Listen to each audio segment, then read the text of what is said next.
mentioned Noynoy, you mentioned GMA, you forgot to mention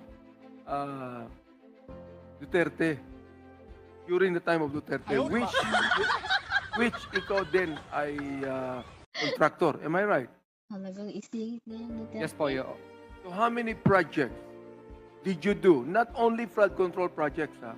Calculate ko po yung mga documents po nung list ng mga projects. Hindi ko po masyadong ma-identify sa ngayon lahat.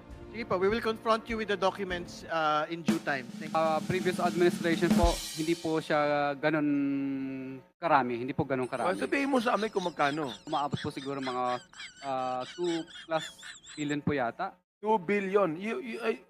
I was told that you were the #1 contractor in the previous Dagdagan mo. administration.